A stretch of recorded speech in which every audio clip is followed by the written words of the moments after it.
What is up, ladies and gentlemen? Welcome back. I guess this is Auto Auction Rebuilds. I guess this is this is headquarters. Yeah, so this used to be my garage, and now it is. It's a cluster. You know what I'm trying to say. It's a wreck.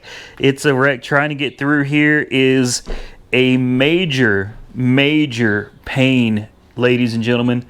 We got to clear some stuff out. We're not going to do that in video, though. I'm not going to waste your time with that. What we are going to do is I've ordered some parts for the rear bumper. I've got a broken bracket for one of these exhaust hangers here, or not hanger, but this exhaust tip that mounts inside the bumper. This bracket is broken. This was thanks to the parts guy. I don't want to give out his name because I don't know if he wants his name mentioned or not, but he's a local guy down here in Oklahoma City at a Dodge dealer. He's giving me a great price on the part, so it's 12 bucks for the bracket. We need some fender clips. Those are a few bucks. Today I'm being lazy, and I'm actually having the shocks for the Harley Davidson truck, which I have right here. These things literally cost me under 100 bucks for all four. These are Excel G KYBs. We're gonna get these installed on the Harley truck today, so I'm gonna go ahead and just snatch these up and bring them with me. I am paying a mechanic from Craigslist to come out to come out here and throw the shocks on the truck. I know. I almost feel ashamed to even admit it. But the reason why is because this Harley truck needs shocks desperately bad. Desperately bad. We got a new battery on it. We had to put a new coil in it. And now she's good. She's solid. And we put a new transmission speed sensor in the rear axle because the tranny was having these occasionally weird shifts. Firestone told me that the transmission was going bad in my truck. Yeah, listen to this. Story time.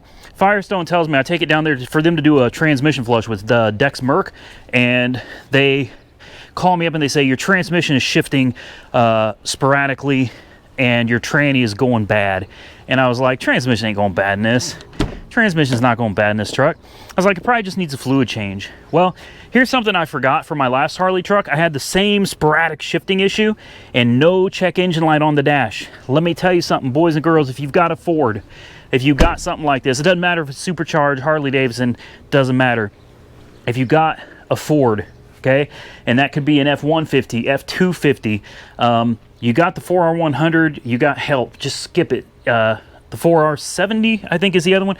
Whatever transmission you have, doesn't matter. If you have a Ford, get you a shop or somebody that has a good scan tool and hook it up to this. I had a code. I think it was a PO500. I can't remember for sure, but I had a code in this thing for the rear speed sensor on that axle, even though there was no check engine light on. So if you're getting, you may feel it occasionally. It feels a little sporadic from time to time. Not all the time. Doesn't feel like it's totally slipping, but when you would gun it and take off third to fourth shift was rough. It was rough. You'll feel harsher shifts, and they don't feel like they're shifting at the right time. A lot of times, folks, it's a $30 speed sensor in that rear axle.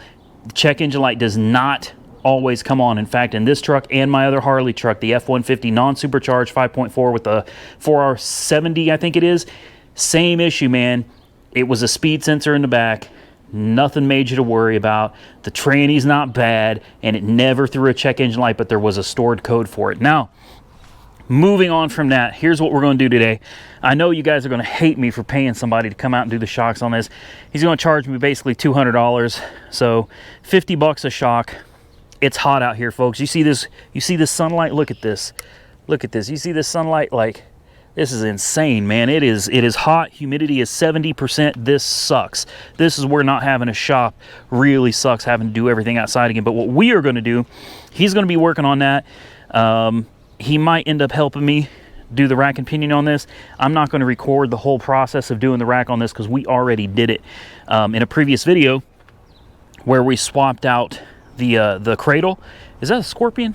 Oh, it's a grasshopper. I thought that was a baby scorpion up there. There's a little grasshopper. All right.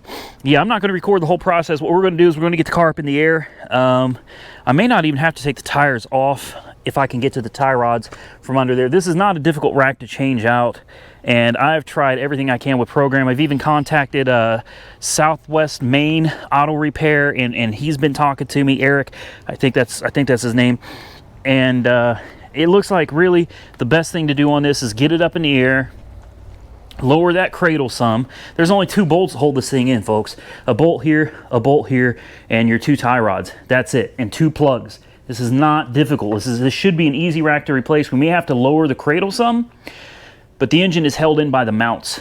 So even if we do have to drop the cradle a little bit, it shouldn't be that big of a deal to get this thing out and get it back in, or get the other one out. You see we got a little rust around here. I don't think that's going to hurt anything. This rack is good, by the way, just letting y'all know. We had no problems with this rack. We plugged it in the other day and everything came up fine. The lights went out. So let's get the car up in the air and get underneath it. All right, guys, I wish I could have recorded all this for you, but once you meet somebody, this is William, right here from William Mobile Mechanic, right? Yes. In Yukon, Oklahoma. That's correct. Let me tell you something. This guy came out here. What do you think it is? 85, 88 degrees out here? Yeah, it's really hot. Yeah, really. See the sun right there? Yeah. Yes, look, it's hot. It's real hot. This dude, literally, he did things a little bit different than the way I thought we were going to. This man knows what he's... How long you been doing this? For 17 years. 17 years. Yeah. All right, so I don't know when it comes to... Man, he got underneath this thing and he's like, Randy, do this, and he's pulling bolts and I'm pulling... We knocked this out, what do you think, 2 hours? Yeah, around 2 hours. 2 hours. Yeah. 2 hours, and we dropped the cradle. No joke, dropped the cradle to the ground right here in the driveway, right here in this beautiful housing. Yeah, here's the old rack and pinion right here. So I guess it's time to prove to you guys. I want to give a big shout out to him because he's very reasonably priced. I mean, very reasonably priced. He's a great guy, great person. Thank you very I think much. you guys will be seeing him more on the channel because we need some help around here. He knows what he's doing. So you guys remember the problem that we had, and that was that damn steering light kept coming on. So here's the key. Let's fire it up. Let's take a look at the dash and see what happens. Wait a minute. There's no lights? No lights? No lights. None. We got the tire light fixed today. We got the rack and pinion changed out. Look at that. Look at that. Good as new, man. We put the old one back in it, and the car is happy. And I can't thank William here enough. You're welcome, my pleasure. Yeah. Very reasonably priced, and like I said, 2 hours, and we did this outside in the driveway. All right, so if you could do this in the driveway, imagine what he could do if you had a garage that he could work in. Yeah. I got a garage, man, but as you guys saw, we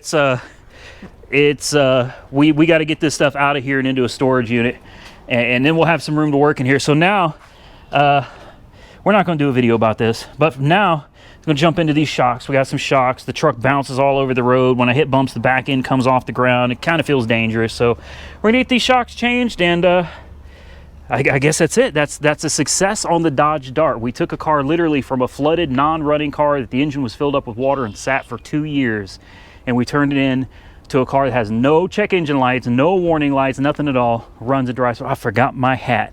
I just realized I don't have my hat on. I'm never on my channel without my hat. Damn. Oh well, it is what it is, man. I always put my hat on, man. I'm pretty sure most of these people never seen a video of me with my hat off. All right, we're gonna get out of here, folks. I want to thank you for watching. I know it was a short video, but we got it done. The Dart is pretty much ready to go. All we got left to do is we're gonna take that back bumper off. We're gonna paint it. We're gonna prep it, get it painted, and we're gonna slap that bumper back on, all the rest of the components back onto the car. And I think you're gonna be seeing this up for sale real soon. Probably around $6,000. We'll see what happens with that. We may have to adjust the price a little bit. I think around $6,000 is fair for a low miles car. Remember, it's 78,000 miles, but the whole powertrain only has 48K on it. So, I need a drink. I got to get out of here, folks. Stay safe out there, everybody. I will catch you all very soon.